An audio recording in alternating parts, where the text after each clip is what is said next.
I was standing in the center of the nursery on the third floor, my body rigid with fear. My cheap gray uniform was plastered to my skin, two dark, wet circles spreading rapidly across my chest. It was humiliating, a physical leak of the grief I carried, the milk my body insisted on making, milk my own daughter would never drink. Little Nico was latched to me, his small mouth working with a desperation that had broken my heart. His thin, agonizing wails had finally, after hours, softened to quiet, gasping grunts and the wet sound of swallowing. Then the door was thrown open. It crashed against the interior wall with a sound like a gunshot. I flinched, pulling Nico tighter against me. Luca Belandi stood framed in the doorway, a storm of controlled fury. He was the youngest boss in Chicago history, a man whispered about in shadows, and he was staring at his housemaid who had broken his cardinal rule. His eyes were not just dark, they were like polished obsidian knives. He was dressed in a black tailored suit that seemed to absorb all the light in the room, making the soft, pearl gray walls look cheap. The two bodyguards behind him were mountains, their presence instantly sucking the air from the room. One of them, a man with a thick neck and a pale scar across his jaw, lunged forward. His hand vanished inside his jacket. "Boss!" he growled, his voice thick with disbelief and rage. "What is she—" "Do not move." The words tore out of my throat, raw and shaking, but absolute. "You will scare him." The scarred man froze, his eyes wide. Luca Belandi did not move, but he lifted one perfectly manicured hand, barely an inch. It was enough. The guard stepped back, his face a mask of confusion. My heart was a trapped bird, beating against my ribs so hard I thought it might break through. This was it. I was a 27-year-old widow from the South Side. I would be fired. That was the best-case scenario. People who crossed Luca Belandi, who invaded his private, forbidden spaces, usually just disappeared. But the crying had been going on for 6 hours. 6 solid hours of a thin, glassy shriek that cut through the expensive insulation of this Lake Michigan mansion. It was a sound I knew in my bones. It was the sound of pure, helpless agony. I was supposed to be scrubbing the kitchen floors on the first floor, minding my own business, but that sound had been a physical rope, pulling me up the grand staircase, past the silent, heavy doors of the second floor, to this forbidden territory, the third floor. I lost my own daughter, Nova, 4 months ago. I sat in a cold beige hospital room and watched her tiny lungs give up. My body, stupid and stubborn, had not gotten the message. It had produced milk for a child who was gone, and for 4 months, that milk had been a constant, painful, wet reminder of my failure. Hearing Nico's suffering, hearing that specific cry of starvation and allergic reaction while my own body was literally leaking the cure, was a torture I could not endure for 1 more second. Breaking the rule was not a choice. It was an imperative. Now, the architect of that rule was stepping inside the room. Luca Belandi moved with a predator's grace. He reached back, his gaze never leaving me, and quietly pushed the heavy door closed. The latch clicked shut, a sound of finality that sealed the 3 of us inside. The guards were gone. The room shrank. The silence that followed was immense. It was heavy, electric, the suffocating quiet that comes in the deep ocean, right before something massive attacks. He did not look at my face. His eyes were fixed on the junction where his son was feeding, where my soaked uniform was bunched up. His face was unreadable, carved from hard Italian marble. When he finally spoke, his voice was not loud. It was worse. It was a textured whisper, a rumble full of controlled violence that vibrated in my very bones.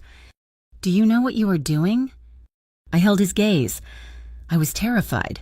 But I was also right. In this one specific moment, my certainty was greater than his power.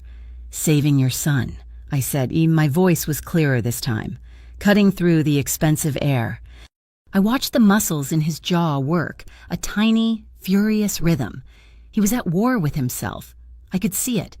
The boss, the father, the man of absolute rules, the man witnessing a biological miracle. Under my hands, Nico's small body, which had been rigid with distress for hours, finally went limp. He relaxed against me. His frantic, painful sucking eased into a steady, rhythmic pull. A tiny clenched fist that had been beating at my chest uncurled, his fingers resting against my skin. His mottled, red-patched face began to return to a normal color. He was safe. He was full. The room was a fortress of wealth. The air smelled of polished walnut from the custom-built crib and the faint, clean scent of the pearl gray paint. On the massive mantelpiece, a silver-framed photograph of his late wife, Isabella, watched us.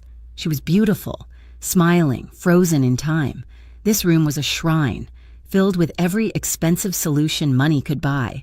Stacks of imported, hypoallergenic formula sat uselessly on the changing table.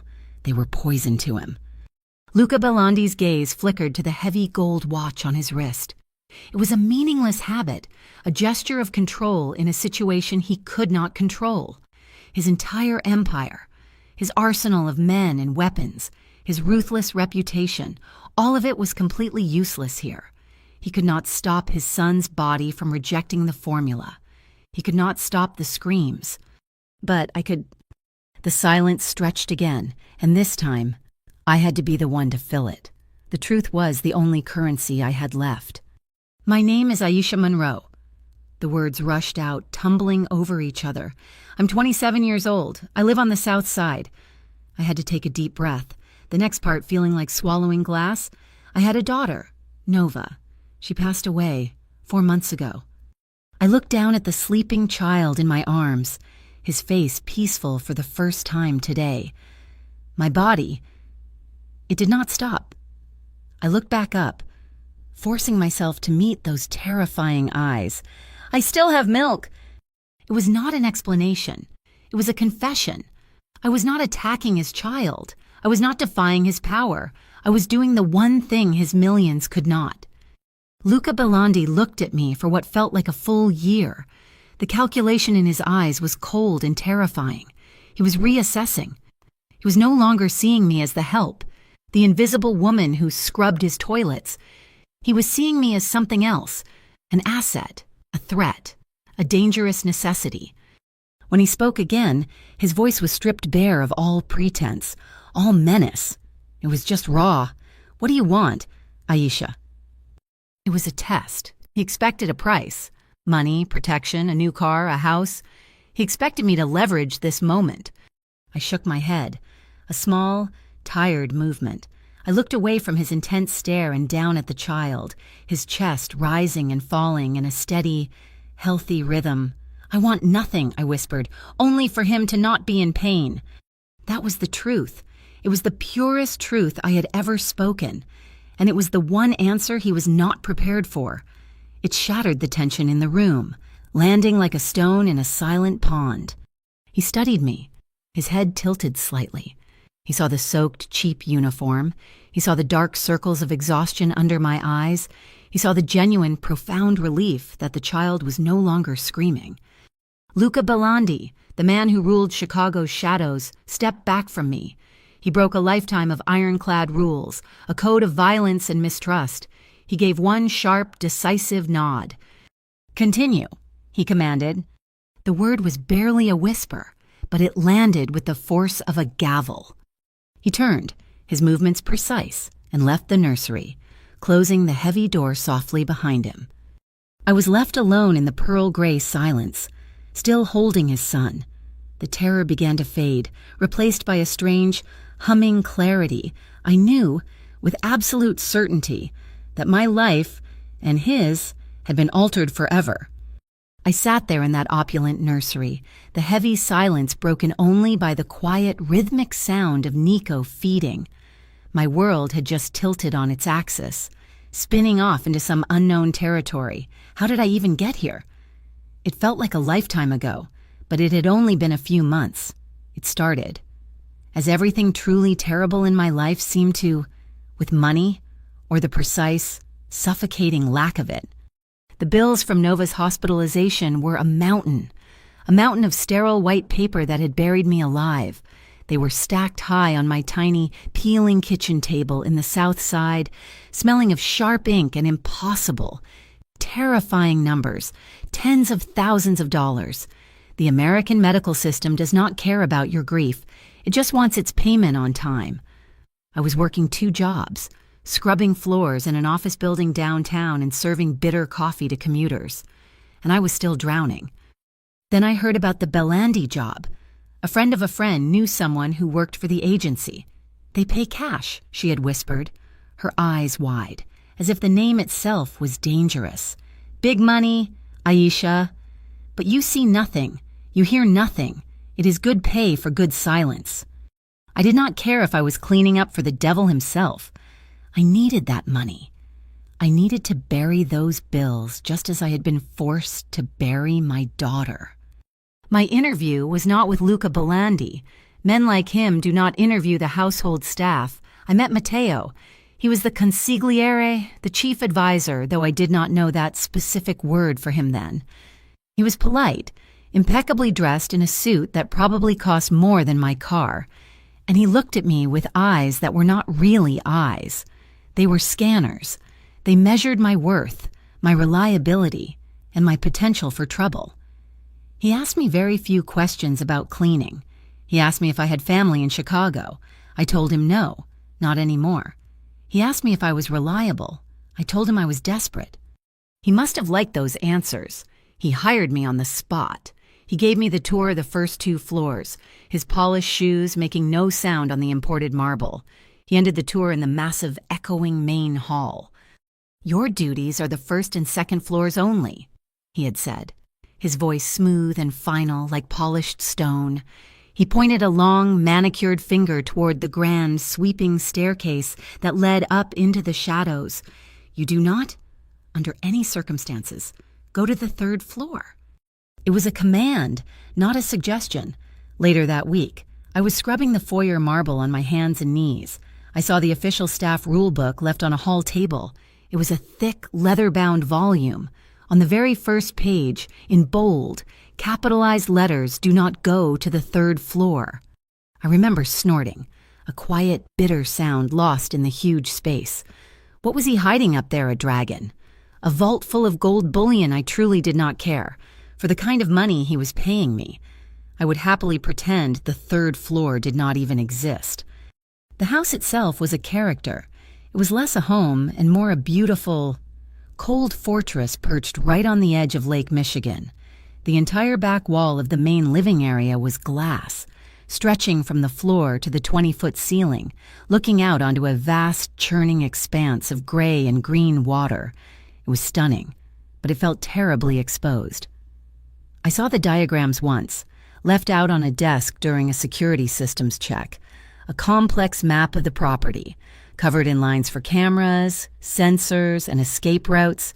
I noted the thick, steel-lined box drawn on the 3rd floor, near the nursery wing, a safe room. It sent a chill right down my spine. Luca Belandi himself was a ghost. For the first few weeks, I only saw the evidence of him, the traces he left behind. I would clean his massive, dark wood study late at night, long after he had left it. The air would still be thick with the expensive smell of his cigars and the sharp, bitter aroma of fresh espresso. He always left one small porcelain cup on his desk, drained, a dark sludge at the bottom.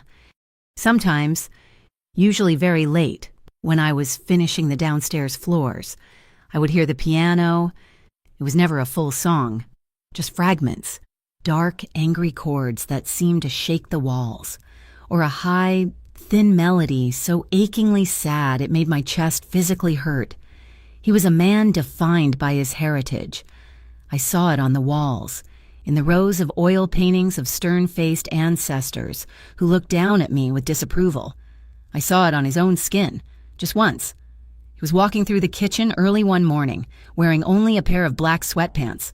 His entire forearm, from wrist to elbow, was a dense tapestry of ink, a complex family tree. Names and dates I could not read, all twisted around a severe, dark cross. He was bound to his past, a legacy that was clearly both his shield and his prison. And then there was my own private, humiliating hell. My body's betrayal. It is a cruel joke of biology. My grief was sharp, mental, a constant ache in my soul. But my body was on its own stupid biological schedule. It still thought I was a mother. I would be scrubbing a floor or washing crystal glasses, and I would feel the familiar, unwelcome tingling, the sudden hot rush of milk descending. I would have to drop everything and run to the staff bathroom, my cheap uniform soaked, tears of pure humiliation and rage stinging my eyes. I was leaking. I was wasting what Nova had needed so desperately. I was spending money I did not have on boxes of nursing pads, another ridiculous expense in a country where just existing costs a fortune. I was a walking, grieving, leaking tragedy. The only person in that entire mansion who showed me any real warmth was Mrs. Alvarez. She was the head housekeeper, a stern, older woman with kind eyes who had clearly seen everything and said almost nothing about any of it. She pulled me aside on my first day, her hand surprisingly strong on my arm. "Walk soft. Listen hard. Say little," she advised, her dark eyes looking right into me. "This is a house of quiet men. You just be a quiet woman." She was the only human touch in that cold palace of glass and steel. Then, Nico, the heir, the new Belandi. I had only glimpsed him, a tiny bundle carried by a professional, uniformed nurse. His birth was the reason the house was on even higher alert, the guards even more tense. The whispers started about 2 weeks ago. The baby was sick, not just fussy, dangerously sick. I saw Dr. Patel, the pediatrician, a small, worried man, rushing in and out of the house, his face growing tighter with frustration each time. He was a man of science, but he was clearly losing this battle. I heard the conversations Mateo had on the telephone, his voice low and tight with anger. Another one he vomited this one too. "Get the shipment from Germany here tonight." They tried every formula, the most expensive, the most scientific, the ones shipped in from Europe and Japan, the hypoallergenic brands that cost hundreds of dollars for a single small can. It did not matter. Nico's small body rejected them all. I saw the evidence in the laundry room, piles of sheets stained, tiny, expensive onesies marked with a pale, angry red rash. His small stomach was in knots. He was starving. And then, today, the crying. It started in the morning, around 10 o'clock, a normal, fussy cry from a newborn, but it did not stop. It escalated. By noon, it was a thin, panic shriek that seemed to cut through the thick walls. By 4 o'clock in the afternoon, it was a sound that did not even seem human. It was the sound of a small animal caught in a steel trap. It was the raw, unending sound of pure agony. I was on my hands and knees in the kitchen, scrubbing the grout between the tiles. Mrs. Alvarez was by the sink, wringing her hands, her face pale.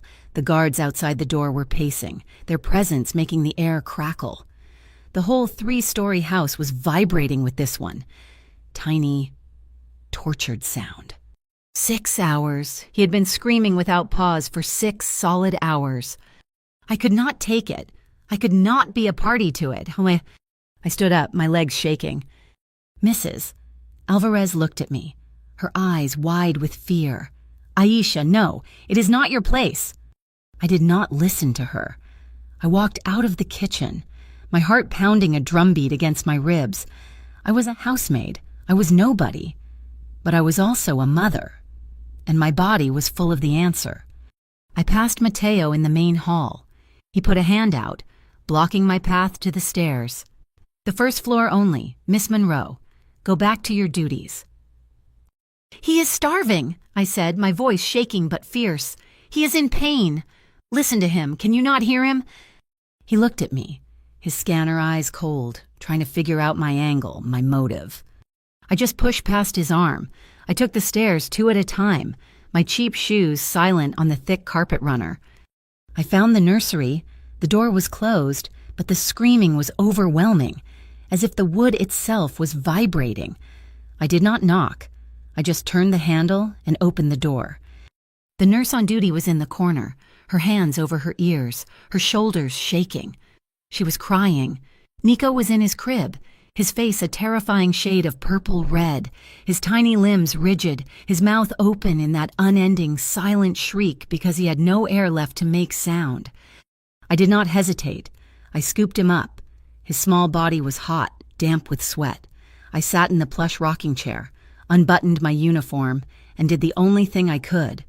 And now, sitting in the heavy silence after Luca Belandi had left me, I rocked his son, my defensive humor, the little private jokes about dragons and gold vaults. It all felt so childish and stupid. This was not a joke. This was life and death. I had a choice. Obey the rules of a silent, violent world built by men like Luca Belandi, or obey the rules of humanity, the fundamental law of a mother. I looked down at the peaceful child, his belly full, his breathing finally deep and even. I had made my choice, and I would face whatever came next. When I was left alone, I did not know how long I sat there.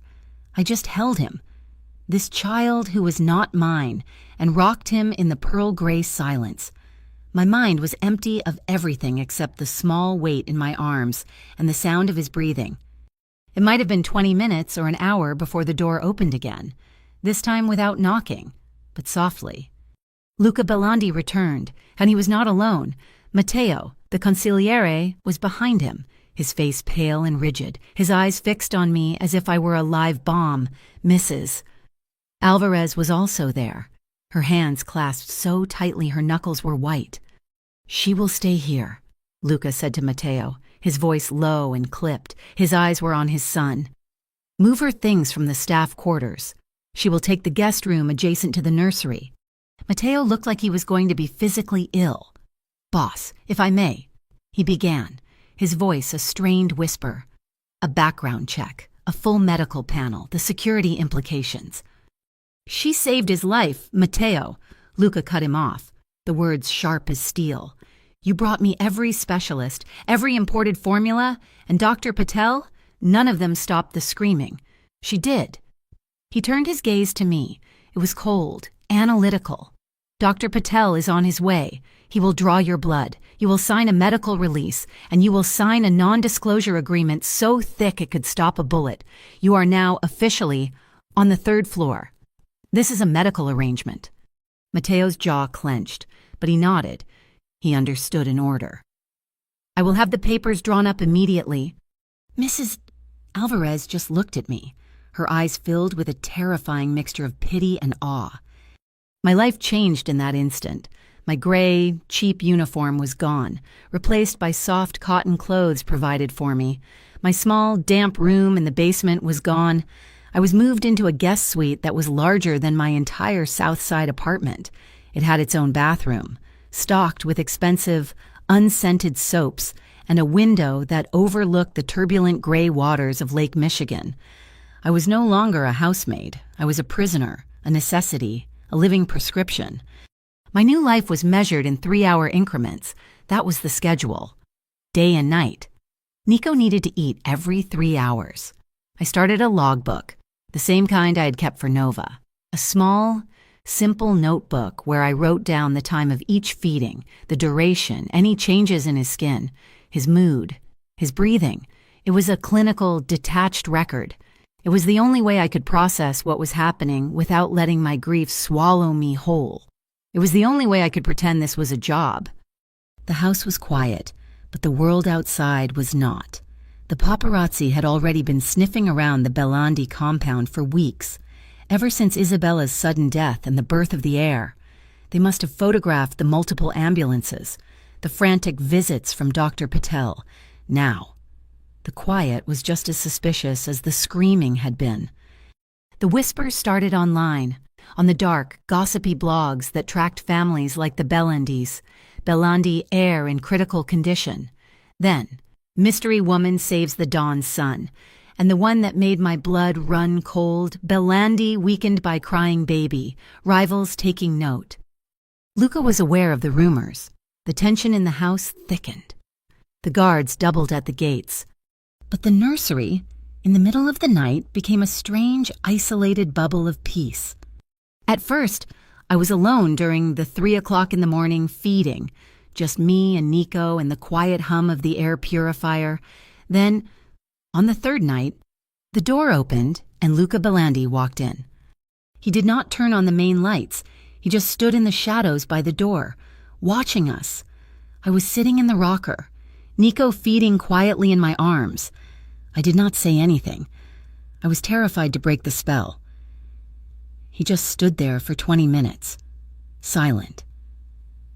And then he left. The next night, he returned. This time, he did not stand. He sat in the large, upholstered armchair in the corner of the room, across from me. The silence was heavy, but different. It was not the threatening silence of our first meeting. It was a shared, exhausted silence. "He looks better," Luca said, his voice rough with lack of sleep. "He is," I replied, my eyes on the baby. "His color is good. He's gaining weight." We sat like that for several nights, him in his chair, me in mine, 2 ghosts in a room, watching a baby eat. One night, around 4 o'clock in the morning, when the entire city of Chicago was asleep, he spoke again. Isabella, his mother. She wanted him so badly. I did not know what to say. I just nodded, holding Nico a little tighter. "She picked out everything," he continued, his voice hollow as he stared at the pearl-gray walls. "The paint, the crib from Italy. She read all the books. She did everything right." "This was not her fault," I said softly. "It was not anything she did. It is just biology. Sometimes it is just terrible. Random biology." He looked at me then. Truly looked at me. His eyes were not the eyes of a mafia boss. They were the eyes of a widower. They were the eyes of a man who was just as lost as I was. "You lost a child," he stated. It was not a question. "Yes," I whispered. "My daughter, Nova." "Grief," he said, the words sounding strange in his mouth. "It is a room you get locked in. You think you will never leave." "You do not," I replied, the truth burning in my throat. "You just learn how to live in it. You open a window." A strange, fragile trust was being built in those dark, quiet hours. We were 2 people who should have been worlds apart, brought together by the most fundamental and heartbreaking of human experiences, loss. My new proximity to Nico meant I saw everything, and I noticed something the nurse, and even Dr. Patel, had missed. Nico was feeding well. He was sleeping, but he still had a faint, angry red rash on his back and the backs of his legs. "It is the detergent," I said to Mrs. Alvarez one morning in the 3rd-floor laundry room. She frowned. "It is the best hypoallergenic. No perfumes." "It still has a chemical smell." I insisted. I held one of the organic cotton onesies to my nose. "It is sharp.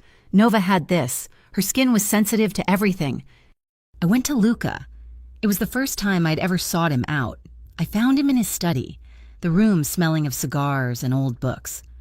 "I need new detergent," I said. He looked up from a stack of papers, his brow furrowed.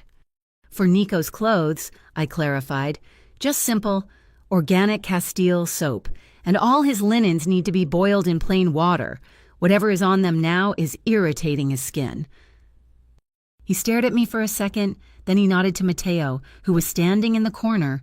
"Get her what she needs. Get it now." We re-washed every blanket, every sheet, every item of clothing. Within 24 hours, the rash was gone. Nico's skin was smooth and clear. My power in that house, my value, had just shifted again. I was not just the milk, I was the one who was watching. But as my position grew stranger, the dangers from the outside grew stronger. I was walking down the main hall, carrying a stack of the newly cleaned linens, when I heard raised voices from the study. Luca's and Matteo's. The door was cracked open just an inch. I should have kept walking. "Mrs." Alvarez's voice was in my head. "Walk soft. Listen hard. Say little." "They are pushing." "Luca," Matteo said, his voice tight with a stress I had never heard before. "The Rinaldi Syndicate, they want the Port Alliance signed." I told them no. Luca's voice was a low growl. "I will not have that filth coming through my docks. I do not care what they offer." "They know the baby was sick," Matteo pressed. "They know you were distracted. They are interpreting your no as a temporary negotiating tactic. They will not stop, boss. They are moving product, people. They need a new route, and they want yours." "My answer is final." Luca snapped. "I will not be in the business of selling human beings. We are done." I hurried away, my heart pounding. Rinaldi Syndicate, human trafficking. These were not words. They were threats, and they were connected to Nico's vulnerability. The threat was not just outside. 2 days later, I went to my own room to get my notebook. In the clean, folded stack of my own laundry, placed on my bed by one of the other maids, was a small, folded piece of paper. It was not a note. It was a warning. Just 4 words, cut from magazine letters and pasted onto a blank card. "Stay off the 3rd floor." I dropped it as if it were on fire. My blood ran cold. This was not from the Rinaldis. This was from someone inside. Someone who had access to my private room. Someone who had watched me move from the basement to the suite. Someone who hated what I had become. I was terrified. I could have packed my bag, gone to Luca and told him I was done. I could have run back to the relative safety of my South Side apartment. But as I stood there, shaking, I heard it, the faint, stirring cry from the nursery next door. Nico was waking up. It was time for his 10 o'clock feeding. I looked at the note. I looked at the door to the hall. I smoothed my shirt, picked up the note, and walked out of my room. I went to the nursery. I was staying. I was choosing to stand in the fire. That evening, Luca found me in the nursery, writing in my logbook. "Matteo has drawn up a new contract for you," he said, standing in the doorway. "You are no longer on the house staff payroll. You are being retained as a pediatric care consultant. The salary is a nurse's salary, full medical insurance, hazard pay." He was putting a price on it. He was trying to make it a clean business transaction. I closed the notebook. I looked up at him, the most powerful and dangerous man in Chicago. "I do not need a new contract, Mr. Belandi," I said, my voice quiet but firm. "I am not doing this for a salary. I am not your consultant." He frowned, confused. "Then what do you want?" "I want him to be safe," I said. "I want him to grow up. That is all. You do not need to pay me for that. You just need to keep him safe." I had, once again, given him the one answer he could not process. He thought the note in my laundry basket was a negotiation tactic. He thought I was leveraging my position. He looked at me for a long time, the conflict raging in his eyes, the boss versus the father. "They are not mutually exclusive, Aisha," he said softly. "You will be paid, and I will keep him safe. I will keep you both safe." He left me then, but I could not shake the feeling that coiled in my stomach. I was worried about the Rinaldis. I was worried about the traitor inside this house. But most of all, I was worried about my own heart. I was looking at the photograph of Isabella on the mantel, her beautiful, smiling face. Nico was her son, not mine. Was I saving him, or was I just trying to replace the daughter I had lost? The question was a heavy, suffocating weight, and I did not have an answer. The fragile peace on the 3rd floor lasted exactly 2 days. 2 days of the 3-hour schedule, of the quiet rocking, of the clinical logbook. 2 days of me pretending I was just an employee and Luca Belandi pretending he was just an employer. Then Matteo summoned me to the study. He did not ask me to sit. He was standing by the massive, dark desk, his face a mask of controlled disgust. Luca was not there. It was just us. "You have become a problem, Miss Monroe," he said, his voice flat. He turned a tablet screen toward me. I did not understand what I was seeing at first. It was my face, a picture from my old deleted social media profile, back when Nova was alive, back when I used to smile. It was plastered on a dark, ugly website. The headline was cruel. Belandi's new heir suckles at the help. My stomach turned. I felt the blood drain from my face. He scrolled. There were more crude, photoshopped images, memes. One depicted me as a caricature, a racist drawing of a mammy holding a white baby. The comments underneath were a cesspool of classism, racism, and vile speculation. They called me the Belandi wet nurse. "This is what happens when the walls are breached," Matteo said, his voice like ice. "The Rinaldis, our competitors. They are having a field day with this. They are leaking it to every dark blog in Chicago. They are painting the boss as weak, distracted, incapable. A man who cannot even feed his own son without resorting to this." He gestured vaguely at me, as if I was something unclean. "I did not ask for this," I whispered, my hands shaking. The note left in my room. "Stay off the 3rd floor. It was a warning from an internal enemy. This was an attack from the outside." You did not have to ask," Matteo snapped. "Your existence here is the problem. You are a liability." I left the study, my skin crawling. I felt exposed, violated, and filthy. I was a meme. My private grief, my body's strange functions, had been twisted into a joke to weaken a mafia boss. I needed air. I needed to see the sky, to feel something real outside of this fortress of glass and secrets. I asked Luca, my voice trembling. I expected him to say no. To my surprise, he agreed. "You will take one of the guards," he commanded. "Leo, you will go to the public market, 1 hour. Do not speak to anyone." The Lincoln Square Farmers Market was a blast of noise and color. The smell of fresh peaches and damp earth, people laughing, arguing over tomatoes, living normal lives. It felt like a different planet. Leo, my guard, stayed 10 feet behind me, a silent, grim shadow in a dark suit. I just wanted to buy a piece of fruit, to feel normal for 5 minutes. I was standing at a stall, pretending to inspect apples, when a woman bumped into me, hard. "Oh, excuse me," she said. She was plain, mousy, with tired eyes and brown hair pulled back in a severe bun. She wore a simple jacket and jeans. She did not look like she belonged to this world of mafia wives and luxury. "It is okay," I said, trying to move away. She put her hand on my arm, her grip surprisingly strong. "Aisha Monroe," she whispered, her voice low and urgent. I froze. "My name is Detective Erin Walsh," she said, her eyes scanning the crowd, never quite looking at me. "Chicago Police, Human Trafficking Unit." My heart stopped. "Police?" "I cannot talk to you," I said, pulling my arm away. Leo was watching the crowd, but he had not noticed her yet. "You are living in the devil's heart, Aisha," Walsh said, her voice sharp, cutting.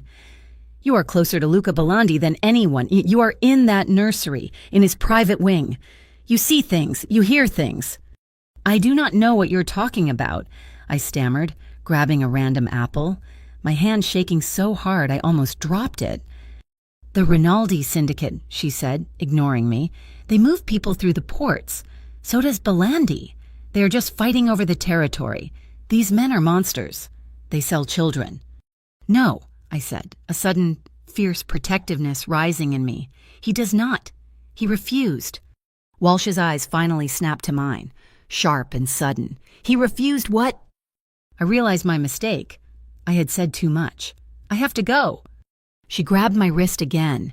"He is using you. You are just a tool to him. But you can do something good. You can save people. Real people." She slipped something small, hard and cold into the pocket of my jeans. "A burner phone. The number is already in it. Call me. Tell me what you hear. Help me take them all down." She vanished into the crowd before Leo even looked our way. I went back to the mansion, the small, heavy phone feeling like a block of ice against my leg. My world was collapsing. The Rinaldis, Walsh, the blogs. I was trapped between 2 warring armies and a police detective who thought I was sleeping with the enemy. That night, the tension in the house was a living thing, a coiled snake in every hallway. I was rocking Nico for his 2 o'clock in the morning feeding. He was fussy, turning his head, refusing to latch. Then he arched his back and made a sound that terrified me, a high-pitched, thin wheeze. He was not choking on milk. He was struggling to breathe. I leaped up, my heart in my throat. I looked around the room, frantic. What was different? Nothing. The air smelled clean. I ran my fingers along the windowsill. No drafts. Then I saw it. The small electric air purifier in the corner, the one that was supposed to keep the air pristine. The indicator light, usually a calm blue, was flashing a faint, angry red. I ripped the cover off. The filter inside was thick, choked with a gray, powdery dust. It was completely clogged. Construction, no. It was just neglect, in all the chaos, with all the staff changes. No one had thought to check it. I tore the dirty filter out, throwing it to the floor. Nico was turning a dusky, terrifying color. I held him close, patting his back, speaking in a low, calm voice I did not feel. "It is okay, baby. It is okay. Breathe. Just breathe." The door flew open. Luca stood there, his face ashen. He must have heard the wheezing on the baby monitor. "What is wrong?" he demanded, rushing forward. "The filter," I gasped, pointing. "It is clogged. He's breathing dust." Luca moved. He did not panic. He grabbed the emergency oxygen canister kept in the closet, the one for medical emergencies. He twisted the knob, and a soft hiss filled the room. He held the small mask near Nico's face. I held Nico, rocking him, whispering as the clean, pure oxygen filled his tiny, struggling lungs. After a minute, the wheezing softened. His color returned. His small body relaxed against my chest. Luca was breathing heavily. His hands clenched at his sides. He looked at me, and the expression in his eyes was something I had never seen before. It was not gratitude. It was awe, as if I had just performed some kind of miracle, instead of just noticing a dirty filter. You knew," he whispered. "You saw it." "I am a mother," I said, my voice shaking. "You learn to see everything." The next day, Matteo came to Luca. I was in the nursery, and they were in the hallway, their voices sharp. "This is the end of it, boss," Matteo said, his voice low and furious. "She is a target. The Rinaldis know about her. The police are sniffing. She cannot stay here. We can get milk from a bank. We can have it screened, delivered." "No." Luca's voice was absolute, final. "It is too dangerous," Matteo insisted. "She is a weakness. She is not family, she is staff. She is the only reason my son is alive." Luca's voice dropped to a lethal growl. "She saved him from the allergy. She saved him from the dust. She sees what we do not. She stays under my protection. This conversation is over." I heard Matteo storm off. The rift was real. Luca had chosen me, the housemaid, over the advice of his consigliere. That night, I pulled the burner phone from under my mattress. My hands were shaking. Detective Walsh was wrong. Luca was not selling people. He was refusing to, but he was still a criminal. He was still the man the world called a monster. I was in a moral gray area so vast I could not see the edges. But I knew one thing. The Rinaldis were trafficking people. They were the ones who had flooded the blogs, who were putting this target on my back and on Nico's. I made the call. "Detective Walsh," I whispered into the phone. "Aisha, I knew you would call. What do you have?" "I do not have anything on Luca Belandi," I said, the lie tasting bitter. "I will not betray him. I will not put Nico at risk. But the Rinaldis, they are the ones you want. They are angry because Luca stopped one of their shipments. They are the ones moving people." There was a long silence. "You are playing a dangerous game, girl." "I am just trying to keep a baby safe," I said, and ended the call. 2 days later, I was forced into another trial. A family dinner. Luca's great aunt, Zia Rosa, was visiting. She was the true matriarch of the Belandi family, a terrifying woman in her 70s, dressed entirely in black, her silver hair pulled into a tight bun. Luca insisted I join them at the table. It was a test, for me and for his family. Zia Rosa stared at me throughout the entire meal. her black eyes missing nothing. Finally, over dessert, she spoke. "So, you are the, help," she said, her Italian accent thick. She said the word help like it was something she had found on the bottom of her shoe. "You provide such an intimate service. For my nephew." The table went silent. Matteo looked at his plate, and Luca's jaw tightened. I put down my fork, my heart pounding. I met her gaze. "Zia Rosa," I said, my voice soft but clear. "Your nephew's son was dying. The doctors could not help him. All the money in Chicago could not help him. I could. It is not a service. It is motherhood." She stared at me, her expression unreadable, then a small, almost imperceptible nod. "Eat your cake, child," she said, and turned back to her espresso. I had passed. The fragile peace of that victory did not last. That night, just after midnight, the alarms went off. Not a soft chime. A shrieking, piercing wail that ripped me from a light sleep. A red strobe light on the nursery wall began to flash. I ran to Nico's crib. He was awake, his eyes wide with terror, his mouth open to scream. The intercom on the wall crackled. "Aisha!" It was Matteo's voice, strained with adrenaline. "Intruder, backyard, kitchen entry. Code red, get to the safe room, now go." My training kicked in. I grabbed Nico, wrapped him in a blanket. I grabbed the emergency go bag that had been packed and placed by the door ever since I arrived. Diapers, water, formula that I knew he could not drink, and a small oxygen tank. I ran out of the nursery and to the wall at the end of the hall. I slammed my palm against a piece of decorative molding. The wall panel slid open, revealing a thick, gray steel door. I punched in the code Luca had made me memorize. The door hissed open. I scrambled inside the small, dark space. It was lined with steel, with a bench, more water, and a ventilation system. I hit the large, red button on the inside. The steel door hissed shut, and a series of heavy bolts shot into place. It was the first time I had ever been inside. The silence was absolute, total, suffocating. There was no sound from the house, no alarms, no shouting, just me, and the sound of my own terrified breathing, and the small, whimpering cries of the baby in my arms. The external threat was no longer a blog post or a detective. It was in the house. Hours seemed to pass. I just sat on the bench, holding Nico, humming the gospel songs my mother used to sing to me, trying to keep us both from screaming. Finally, I heard a specific metallic knock on the outside of the door. Tap, tap, tap. Pause, tap, tap. The code. I unsealed the door. It hissed open. Luca stood there, and he was in a black t-shirt, his face grim, his knuckles scraped and bloody. His left hand was wrapped in a crude bandage. "It is over," he said, his voice rough. "He is gone." I stepped out into the hallway, my legs weak. "Who?" "A Rinaldi scout," he said, walking me back to the nursery. He checked the windows, the closet. He came in through a kitchen window. The new pressure sensors on the glass worked.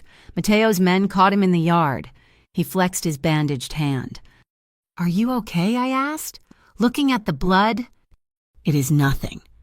He sank into the armchair, the one he always sat in, and put his head in his hands. He looked defeated. "They want this Port Alliance so badly," and he said, his voice muffled. "They want me to look the other way. They move people. Aisha. Women from Eastern Europe, children from South America. They sell them like cattle." He looked up, and his eyes were haunted. "I told them no. I told them I will not be that man." He took a deep breath. "My mother," he said, his voice barely a whisper. "She was part of a deal. An arranged marriage between my father and her family in Sicily. Peace. She was 17. She was a piece of property." He stood up and walked to the window, staring out at the dark lake. She hated him. She hated this life of polite violence, of rules and blood. When I was 10 years old, she ran away. She just vanished. To protect herself, to be free. He turned to look at me, and the full weight of his legacy was in his eyes. I understand what it is to be a woman trapped in a deal. I will not sell anyone. Aisha, I will not trade human lives to buy myself peace. I do not care what it costs me. I finally understood. This was not just business. This was his mother's ghost. He was fighting the Rinaldis, but he was also fighting his own father, his own past, and I, and his son, were now standing right in the middle of that war. The confession about his mother hung in the air, a raw, exposed nerve. Luca stood by the window, a silhouette against the first, faint, gray light of dawn. The house was utterly silent, as if holding its breath. Then the world exploded. It was not one sound, it was a dozen sounds at once.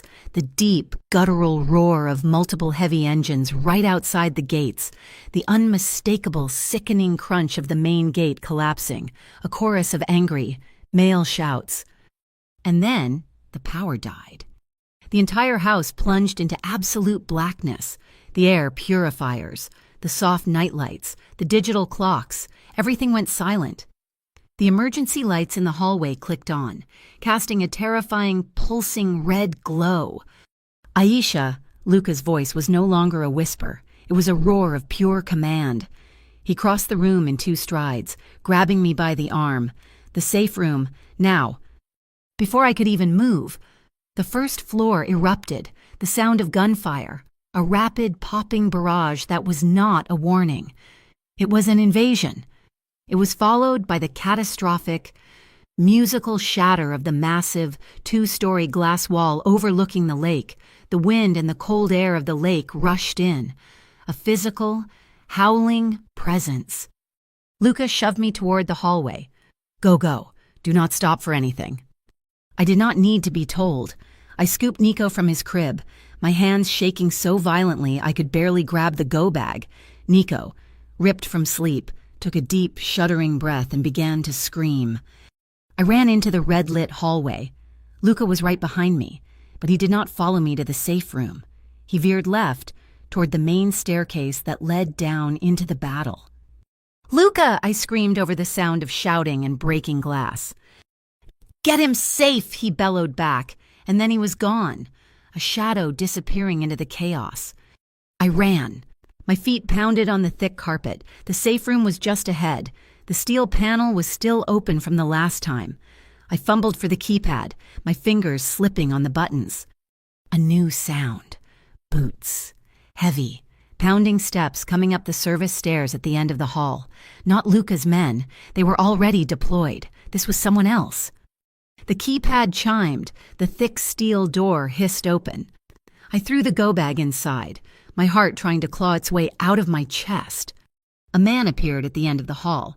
He was dressed in black tactical gear, a ski mask covering his face, a weapon held low and ready. He saw me. He saw the baby in my arms. He raised his weapon. I had maybe 1 second. I did not think, I just reacted. My hand went to the go bag, still slung on my shoulder. I grabbed the first thing I touched. It was the small, green, emergency oxygen canister. It was heavy. Mrs. Alvarez's voice, from weeks ago in the kitchen, a quiet lesson in survival. Men like this, they expect fear. They expect you to cower. Surprise is your only weapon. Hey! I screamed, my voice cracking. The gunman paused, confused by the challenge. I threw the oxygen tank at his head with all the strength I had. I did not aim to hit him. I aimed to make him flinch. He did. He instinctively ducked, raising an arm to block the heavy projectile. The tank clanged harmlessly against the wall, but it had bought me the time I needed. I scrambled into the safe room, pulling Nico tight against my chest. I slammed my palm onto the massive red button. The gunman looked up. Realizing his mistake, he lunged, shouting. But the steel door was already in motion. It shut with a heavy, pneumatic hiss, followed by the definitive, echoing thunk, thunk, thunk of the magnetic bolts shooting into place. I collapsed against the sealed door, my entire body shaking, gasping for air. We were safe. We were locked inside a soundproof steel box. Nico's screams were deafening in the small, enclosed space. He was terrified by the darkness, The noise, my panic. His small body was rigid. "It is okay," I panted, my voice unrecognizable. "It is okay, baby, we are safe." My hands, slick with sweat, fumbled for the light switch. A single, low-level light clicked on, illuminating the small, windowless room, the bench, the water bottles, and the monitor. On the wall was a small, black-and-white screen, a security feed. My blood went cold. It was pointed at the main staircase. I saw him, Luca, when he was not dressed for battle. He was still in the black t-shirt and sweatpants he had slept in. He had a handgun in his right hand, and he was crouched behind a marble pillar at the top of the U-shaped stairs. Below him, I could see them. At least 4 men, maybe 5, dressed like the one I had seen, moving up the stairs, using the banisters for cover. They were exchanging fire. The sound of the guns, silent to me, was deafening on the small, tinny speaker. Luca was alone. He was holding the 3rd floor by himself, and he was buying me time. "Oh my God," I whispered, my hand flying to my mouth. Nico's cries were turning into panicked, gasping wheezes, the stress, the sound, the panic. He was struggling to breathe again. "No, no, no," I begged. I tore open my shirt, my fingers clumsy. I did not have milk. I was too terrified. But I needed skin. I put his bare chest directly against mine, wrapping the blanket around both of us. "It is okay," I sang, the word a hysterical vibration. "I got you. I got you. Mama's got you." I started to sing. It was the only other thing I could do. A deep, old gospel song my mother used to sing when the power went out, when the sirens got too close in our old neighborhood. A song about rescue, about water, about peace. My voice was a terrified, off-key warble, but it was a sound. It was human. Nico's wheezing did not stop, but it did not get worse. He burrowed against me, his tiny, cold nose pressing into my skin. Care. This was strength. This was my weapon. I looked back at the monitor. Luca was hit. I saw him flinch, a bullet grazing his left hand, the one that was already bandaged. He did not cry out. He just switched the gun to his wounded hand and kept firing with his right. He was protecting the nursery. He was protecting us. Matteo. Where was Matteo? The monitor only showed the stairs. Then, sound from below, a different kind of gunfire. Heavier, automatic. Matteo. He was leading a counterattack from the 1st floor. He was coming up from behind them. The men on the stairs were caught. The Rinaldis. Their plan was so obvious now. This was not a negotiation. They were not here to talk.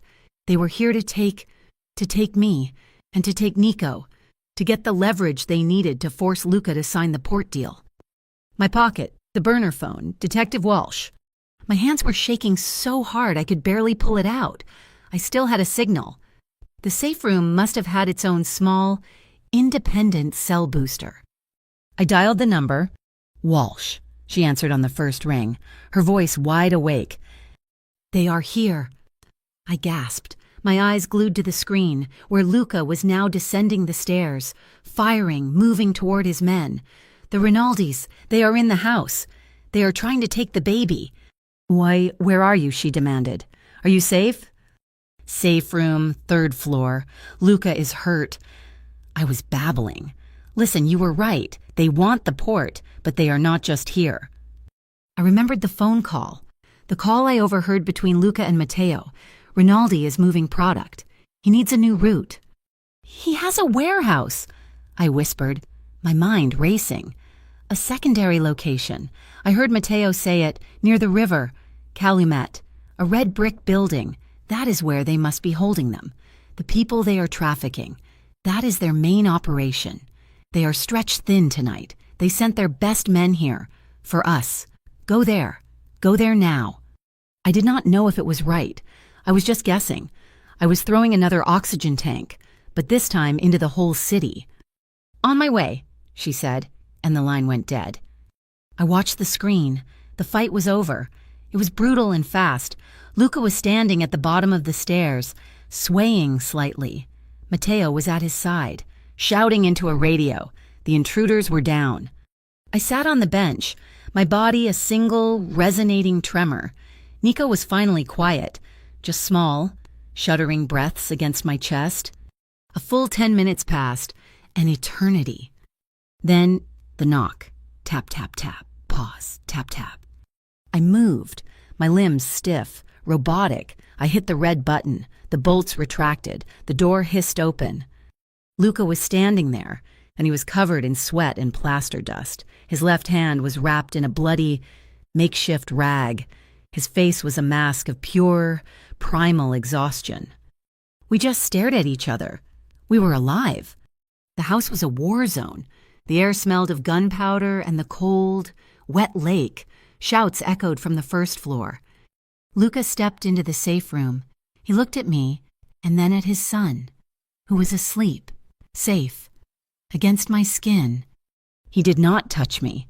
He did not cry. He just leaned his head against the cold steel wall of the safe room. His eyes closed. "They wanted to force the port deal," he whispered, his voice destroyed. "They were going to take you, both of you." "I know," I said. He opened his eyes. They were not the eyes of a boss. They were just the eyes of a man pushed past his absolute limit. "I need you," he said. The words were raw, torn from him. It was not romantic. It was not a plea. It was a fact. Nico needs you. This whole damn city, they want to starve us. They want to scare us. They want to take everything. He looked at me, his gaze desperate and terrifyingly clear. "I will not let them." I looked at his hand. The rag was already soaked through. "You're bleeding," I said, my voice flat. My own shock was setting in, making me practical. I sat him down on the bench.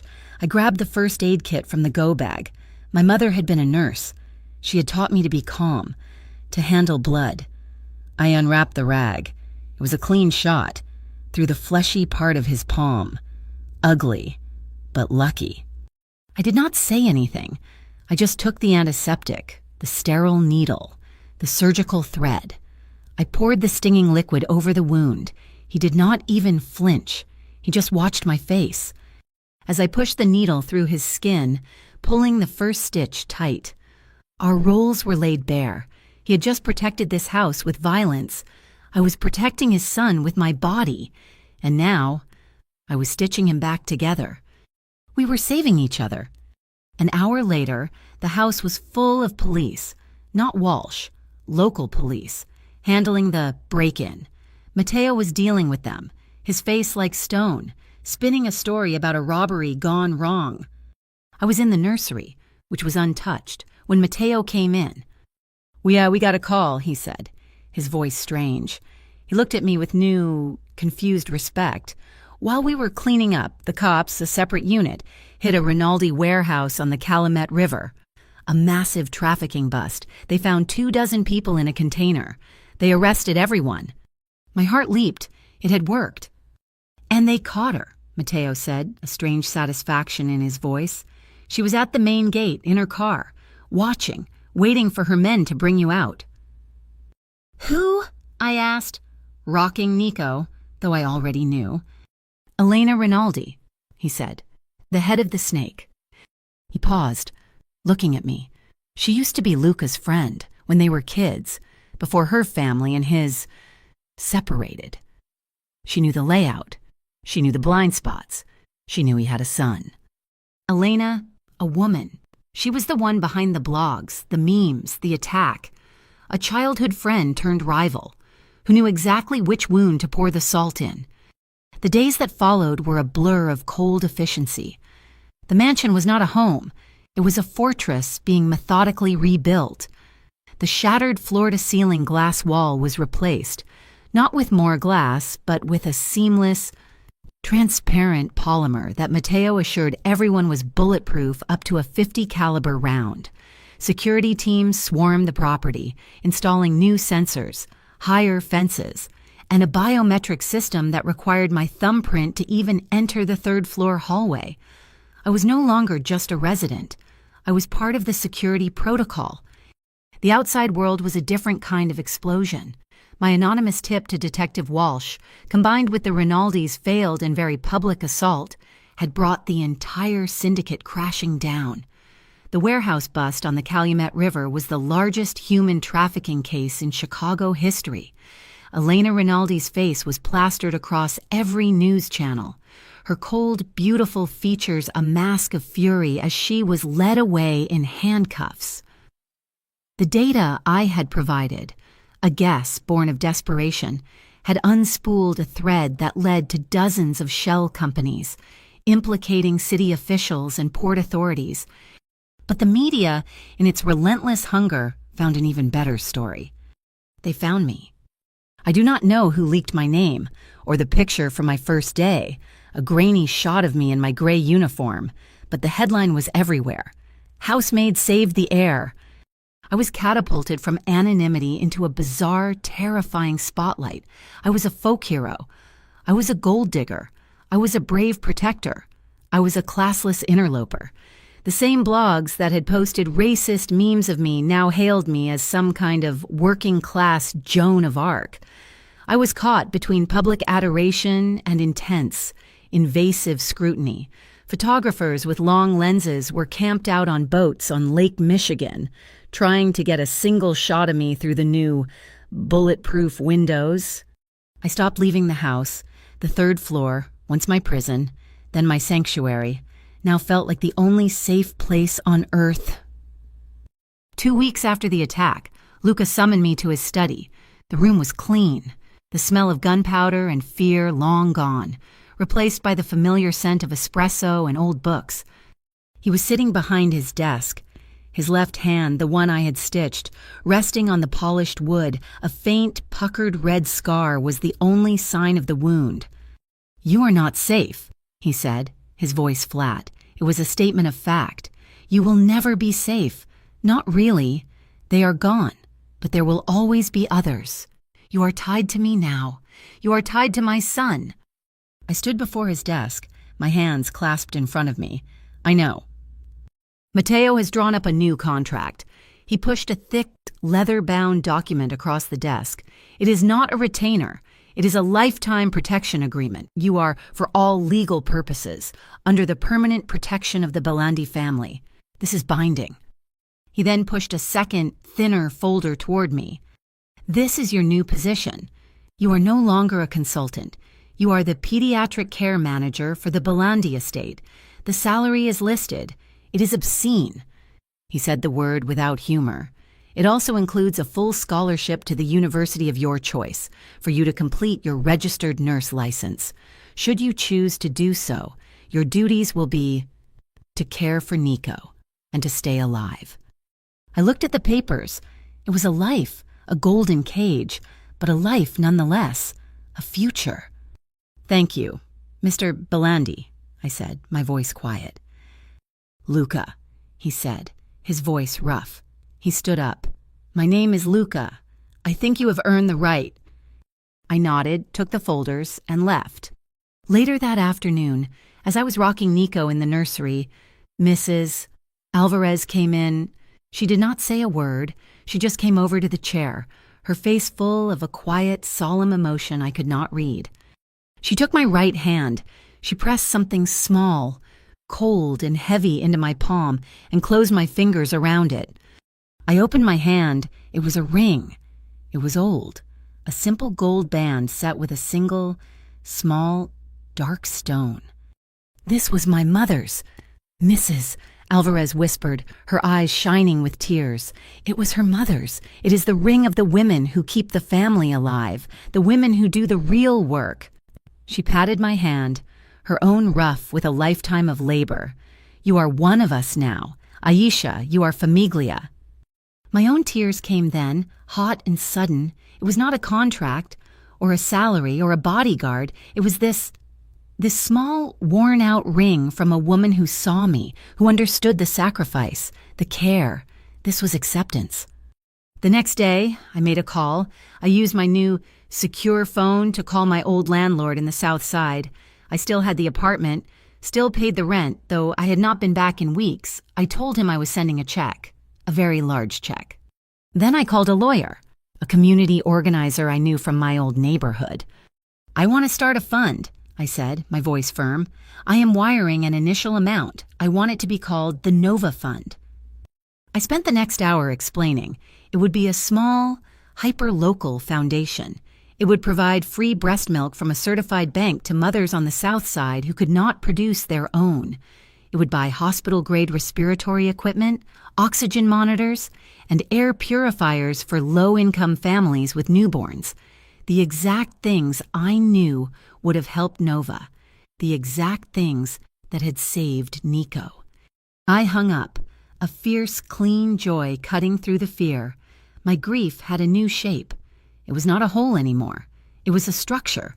I was taking the Belandi blood money, the hazard pay, and I was turning my pain into care, into something that could keep other mothers from knowing my loss. A few days later, I was walking Nico down the second-floor hallway, trying to get him to sleep. Matteo was there, overseeing the installation of a new painting. He turned as I approached. He looked stiff, awkward. "Miss Monroe," he said, his voice low. "Matteo," I replied, shifting Nico on my shoulder. I owe you an apology," he said, the words clearly costing him. "I misjudged you. I saw you as a liability, a weakness. I was wrong." He looked at me, his scanner eyes no longer cold, but filled with a new, grudging respect. "You are not a liability. You are a fortress. You did not just save the boss. You saved this entire family from itself." He reached into his jacket pocket. He did not pull out a contract. He pulled out a small, laminated card. It just had a single word on it. Seraphim. A new internal call sign, he explained, handing it to me. "For the highest security clearance, only me, Luca, and the head of this security detail have one. If you ever use it on any of our comms, it means drop everything. It means the air is in danger."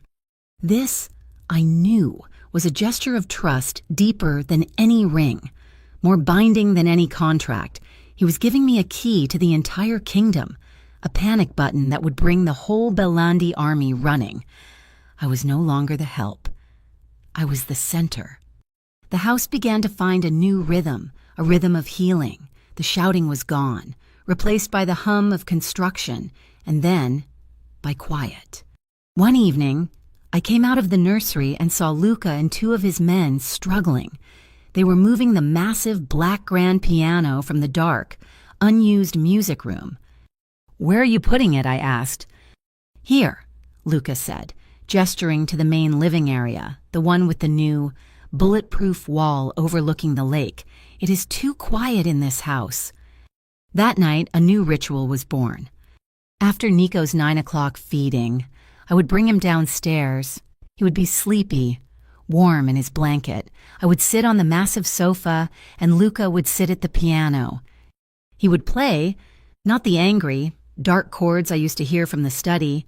He played soft, simple melodies, old lullabies from his childhood in Sicily, things his nonna, his grandmother, had taught him. His hands, one scarred, moved over the keys with a surprising, gentle grace.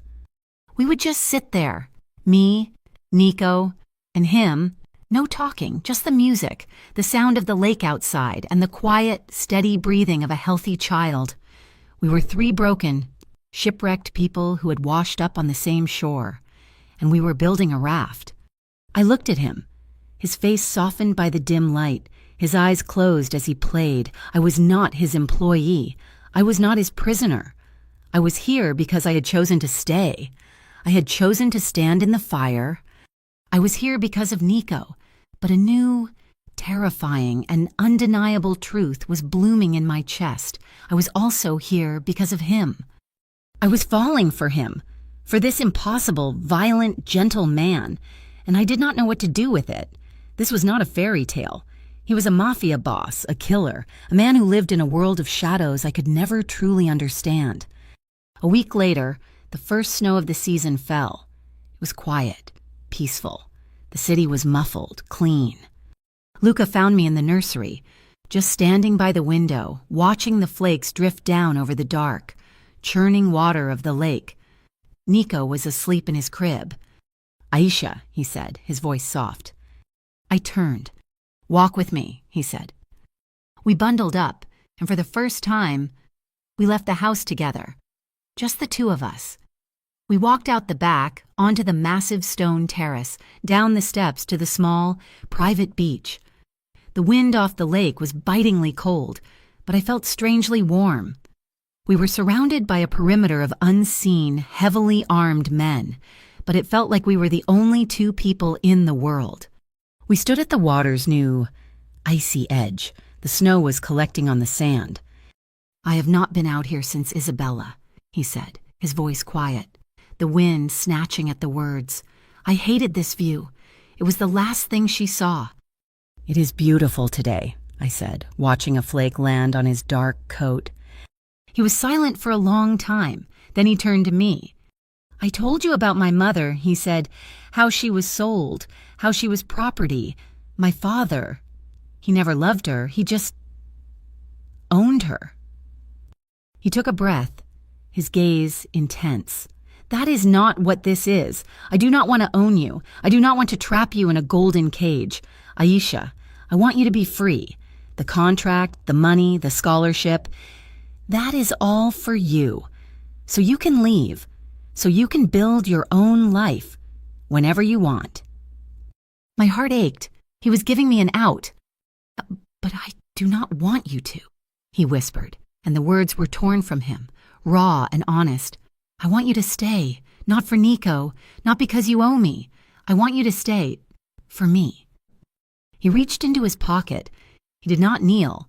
He did not make a grand gesture.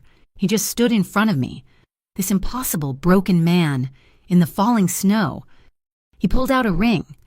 It was not a massive, flashy diamond. It was a ruby, a deep, dark, blood-red ruby, cut in an old style, surrounded by small, intricate gold leaves. "This was my Nonna's," he said, his voice thick. "She was not a wife. She was a partner. She ran Sicily with my grandfather. She was the one who taught me to play the piano. She was the one who told me love is not a contract. It is a battle. It is a choice. Every single day." He held it out. "I'm not a good man. Aisha, I live in a world of darkness. But you are the first light I have seen in a very, very long time. You and Nico." He looked at me, his eyes full of a hope that was more terrifying than his anger. "You do not have to answer now," he said, his voice cracking slightly. "But I am asking, will you stay? Will you build this life with me? Will you be my wife?" I looked at the ring, I looked at his scarred hand, I looked at his face, and I thought of my choices. The South Side, the fear, the cold, or this dangerous, complicated, terrifying, and profoundly real warmth. I made my choice a long time ago, the night I walked up those stairs. "Yes," I whispered, "I will stay." It has been 1 year. I am standing on the balcony of the 3rd floor, a place that was once my prison and is now simply my home. The wind off Lake Michigan is gentle today, carrying the scent of summer and the distant sound of the city. Nico is playing at my feet. He's 14 months old, sturdy and loud, and he chatters constantly, a chaotic and beautiful mix of English and the Sicilian dialect that Luca speaks to him. "Aqua," he says, his little finger pointing definitively at the massive expanse of blue water. "More." I laugh and rest a hand on my own belly. It is high and round, heavy with a new life, a daughter. She gives a strong, sudden kick, a sharp hello against my palm. My life is unrecognizable from that terrified, leaking, grieving woman who scrubbed floors just to pay medical bills. Those bills are long gone. But the work is not the Nova Fund, which I started with the first obscene check Luca gave me, is no longer a secret, desperate project. It is now an official pilot program, partnered with the largest public hospital in Chicago. The press had a field day with it. Mafia Millions Fund Public Health. One headline blared, the tone a perfect mix of confusion and grudging respect. They could not find the angle. They searched for the crime, the catch, the money laundering scheme. They found nothing. They found only invoices for hospital-grade respiratory equipment, payments to a certified milk bank, and salaries for 2 new lactation consultants on the south side. Luca Belandi's name was on a donor plaque in a hospital lobby, not on an indictment. It was a beautiful, strange, moral contradiction. The world outside, the system is not always so clean. I received a package last week, a simple, unmarked brown envelope inside.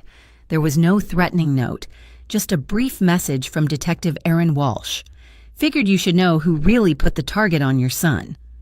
Attached was a grainy security camera photograph. It was not a Rinaldi goon. It was not a jealous member of the house staff. It was a woman in scrubs, a nurse. I recognized her instantly.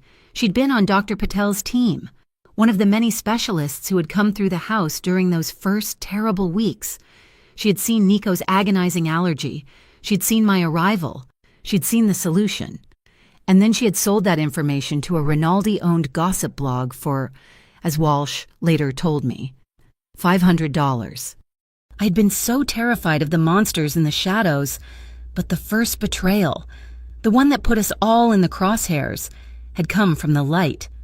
From a medical professional who had taken an oath, it was a cold, hard reminder that the lines between good and bad are blurry, no matter which side of the city you live on. I had to face the other side of that coin. Last month, I visited Elena Rinaldi. I went to the Federal Correctional Facility alone. Luca did not want me to go, but he did not stop me, he understood. She sat behind the thick, smeary glass, looking small and dull in her orange jumpsuit. The cold, sharp beauty she had possessed was gone, replaced by a hollow, simmering anger. She did not apologize. She just stared at me, her eyes dead. "So, you are the one, Joelle," she said, her voice a flat, tinny sound over the speaker. "The miracle. The help who became a queen." I did not say anything. I just waited. "Do not look so smug," she sneered, leaning closer to the glass. "You think you won. You did not. You just changed masters. Women like us, Aisha. Women in this world of violent men. We only ever get 2 choices. We can be the victim, or we can be the witch." She smiled then, a thin, bitter expression that held no humor. "I chose to be the witch. You just got lucky, and they decided to call you a saint." I thought about that for a long time as I walked out of the prison, the heavy doors buzzing and clanging shut behind me. I stood in the sunlight, and I finally knew she was wrong. "There is a third choice," I whispered to myself. I chose to be a creator. I chose to build something. Our wedding was not a Mafia spectacle. There were no strategic alliances, no merging of territories. It was held right here, on the terrace. As the sun went down and turned the lake to liquid fire, it was small, it was warm, it was our family of choice. Mrs. Alvarez stood next to me, her hand gripping mine, tears streaming silently down her face into a small lace handkerchief. Mateo, his face stiff with an emotion I had never seen him show, was Luca's best man. He held Nico, who was wearing a tiny, perfect black suit and who slept through the entire ceremony. Detective Aaron Walsh was there. She stood in the back, looking profoundly awkward in a dark blue dress, a glass of untouched champagne in her hand. She was, to everyone's confusion, a guest of honor. My other guests were the mothers, 3 women from the south side, their babies healthy and cooing in strollers, all of them breathing easy on equipment paid for by the Nova Fund. It was an impossible, beautiful gathering. The cop, the consigliere, the housekeeper, the mothers from the hood, and the boss, all watching a former housemaid marry into a legacy. Later that night, Luca and I were alone on the balcony. Nico was finally asleep upstairs. The music was over. He held me from behind, his chin resting on the top of my head, his arms wrapped around me and our unborn daughter. "It is strange," I whispered, leaning back against his chest. I never found out who really leaked the information about the Nova Fund. I wanted it to be anonymous. But that article, The one that embarrassed the hospital into partnering with us? I never knew where it came from. Luca was silent for a moment. I could feel the steady, slow beat of his heart against my back. "It was my mother," he said, his voice quiet. I turned in his arms to face him, my heart stopping. "What, Luca, you told me? You do not know where she is." "I do not," he said, his eyes on the dark line of the horizon. "She stays hidden. She's been gone for 20 years. But she watches." He took a breath. Matteo tracked the initial leak. It came from an anonymous encrypted server in Switzerland. It was untraceable, but it came with a message only I could access. "What did it say?" I whispered. "It was just one sentence on," he said, his voice thick with an old, deep pain and a new understanding. It said, "It is time to choose a new legacy. Luca, stop hiding in the dark." I understood, in that instant, with a clarity that took my breath away. His mother, the woman who had been sold, who had run away to save herself. She had been watching him. She had seen him become a father. She had seen his first fumbling act of public care, the fund in my daughter's name.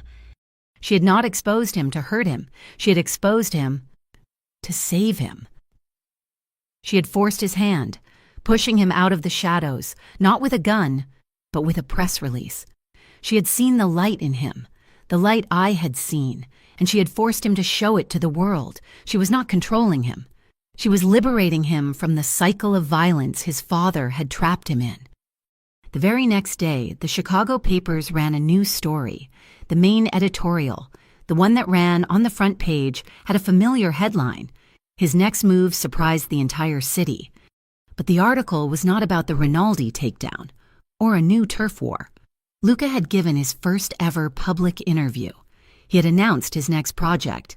He was using the seized Rinaldi assets and pouring tens of millions of dollars into a new public-private partnership with the city. He was building a new wing on the public hospital, a state-of-the-art center for maternal health, a certified breast milk donation bank, and a cutting-edge pediatric respiratory care unit. He showed me the plans that night, his scarred hand tracing the architectural drawings, and I saw the name, the one that was to be carved in marble over the glass entrance, the Nova and Isabella Center. My daughter and his wife, our grief, our loss, side by side, not buried in a graveyard but built into a foundation of care, standing tall in the middle of Chicago for everyone to see. I'm standing here now, 1 year later. I see Luca walking toward me, holding a cup of tea, his face soft in the morning light.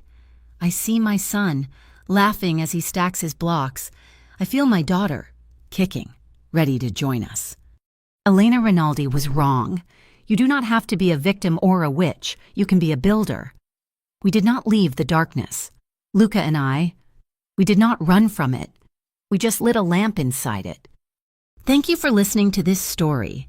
I am so curious. Where are you listening from? Please let me know in the comments so we can connect and share our thoughts. If you enjoyed this, please subscribe to my channel, Mafia Boss Stories, like this video, and give it an extra boost by hitting the hype button. It really helps this story get heard by more people.